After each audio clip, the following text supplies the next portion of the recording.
Hi friends, தம் பிரியாணி எப்படி செய்கிறதுன்னு இந்த வீடியோவில் பார்க்கலாம். கொதிக்கிற தண்ணியில் பட்டை, லவங்கம், புதினா, கழுவுன அரிசி சேர்த்து அரைவேக்காடாக வடித்து எடுத்து வச்சுக்கலாம்.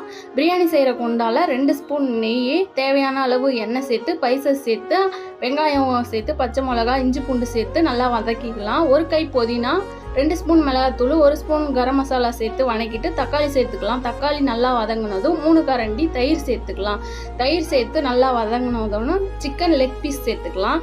சிக்கன் லெக் பீஸ் மஞ்சத்தூள், உப்பு சேர்த்து ஊற வச்சுருக்கேன். அதை சேர்த்து நல்லா வதக்கிட்டு தண்ணி சேர்த்துக்கலாம். தண்ணி சேர்த்து மூடி போட்டு கறியை நல்லா வேக வச்சுக்கலாம். கறி வெந்ததும் பாதி கிரேவியை எடுத்து வச்சுக்கலாம். நம்ம சாதம் வடித்து வச்சதை பாதி சாதத்தை இதில் சேர்த்துட்டு பாதி கிரேவியை மேலே சேர்த்துட்டு மீதி இருக்க பாதி ரைஸை மேலே சேர்த்துட்டு நெய்யில் வறுத்த முந்திரியை போட்டு மூடி போட்டு 10 நிமிஷம் தம் போட்டு எடுத்தால் பிரியாணி ரெடி ஆயிரும். 2 ஸ்பூன் நெய் சேர்த்து நல்லா கிளறி விட்டோம்னா தம் பிரியாணி ரெடி. நம்ம சேனலை மறக்காமல் சப்ஸ்கிரைப் பண்ணி